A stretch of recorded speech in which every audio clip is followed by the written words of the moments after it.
സുഹൃത്തുക്കളെ നമസ്കാരം. മറ്റൊരു കുഞ്ഞു വീഡിയോയിലേക്ക് സ്വാഗതം. ഞാനിപ്പോൾ ഒരു പബ്ലിക് ട്രാൻസ്പോർട്ടിലാണുള്ളത്. ഏതായാലും ഒരു വീഡിയോ ചെയ്യണമെന്ന് തോന്നി. അതായത് ഇപ്പോൾ ഗൂഗിളിൽ പരിശോധിച്ചാൽ ഏത് ഭിക്ഷക്കാരൻ്റെ വിശദാംശങ്ങളും അതിൽ ലഭ്യമാണ്. അതേസമയം 50കളിലും 60കളിലും നമ്മുടെ മലയാള തമിഴ് ചലച്ചിത്ര സംഗീത രംഗത്ത് പ്രവർത്തിച്ചിരുന്ന ശ്രീ ബ്രദർ ലക്ഷ്മൻ്റെ വിവരങ്ങൾ ഗൂഗിളിൽ അന്വേഷിച്ചപ്പോൾ ഏതാനും ചെറിയ വിവരങ്ങളെ അല്ലെങ്കിൽ കുഞ്ഞു വിവരങ്ങളെ അതിൽ ലഭ്യം ആയിട്ടുള്ളൂ. അദ്ദേഹം ഒരു സാത്വികനായിരുന്നുവെന്നും സന്യാസ ജീവിതമാണ് നയിച്ചിരുന്നതെന്നും അതാണ് ബ്രദർ എന്ന പേരിനോട് ചേർത്തതെന്നും ഒക്കെ. അപ്പോൾ ബ്രദർ ലക്ഷ്മൺ ആരാണെന്ന് ചോദിച്ചാൽ നമ്മുടെ ഭക്തകുചേല, പിന്നെ മറ്റ് 10-20 ചിത്രങ്ങൾക്ക് 50കളുടെ അവസാനവും 60ലുമൊക്കെ ഇറങ്ങിയ 10-20 ചിത്രങ്ങൾക്ക് സംഗീതം ചെയ്തൊരു വ്യക്തിയാണ് ശ്രീ ബ്രദർ ലക്ഷ്മൺ.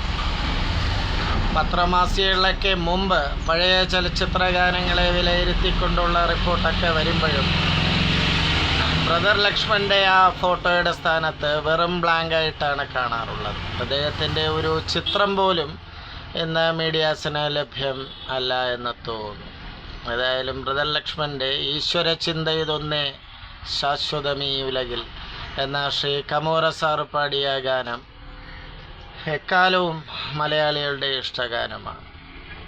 മറ്റൊന്ന്, ആദ്യകാല ചിത്രങ്ങളിലെ ഈ സംഗീത സംവിധായകനെക്കുറിച്ച്, അദ്ദേഹത്തെക്കുറിച്ചുള്ള മറ്റ് കൂടുതൽ വിശദാംശങ്ങൾ അറിയാമെങ്കിൽ എൻ്റെ പ്രേക്ഷകരിവിടെ കമൻ്റ് ചെയ്യുക. പിന്നെ ബ്രദർ ലക്ഷ്മണനെക്കുറിച്ച് പറയുമ്പോൾ നമ്മുടെ ദേവരാജൻ മാസ്റ്റർക്ക് വയലാറും യേശുദാസും ഒക്കെ കൂടെ ഉള്ളതുപോലെ ശ്രീ തിരുനേനാർക്കുറിച്ചി മാധവൻ നായരാണ് കൂടുതലായി ശ്രീ ബ്രദർ ലക്ഷ്മണന് വേണ്ടി എഴുതിയിട്ടുള്ളത്.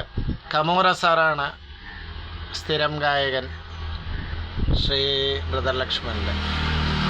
ഏതായാലും ആ ഓർക്കസ്ട്രേഷനും ആ കമ്പോസിങ്ങും ഒക്കെ ആ കാലഘട്ടത്തിന് യോജിച്ച അല്ലെങ്കിൽ ഒരു മാതൃകാപരമാണ്. ഏവരും ഇഷ്ടപ്പെടുന്ന ഒരു പ്രധാന ഗാനം നേരത്തെ വിവരിച്ച ഈശ്വരചിന്ത ഇതൊന്നേ മനുഷ്യനു ശാശ്വതമേ ഉലകിൽ. ശ്രീ ബ്രദർ ലക്ഷ്മണനെക്കുറിച്ച് അറിയാവുന്നുള്ള സുഹൃത്തുക്കൾ ദയവ് ചെയ്ത് കമൻ്റ് ചെയ്യുക. എൻ്റെയും ഒരു അറിവിലേക്കാണ്, മറ്റുള്ളവർക്കും അത് ഉപകാരപ്പെടും. നന്ദി, നമസ്കാരം.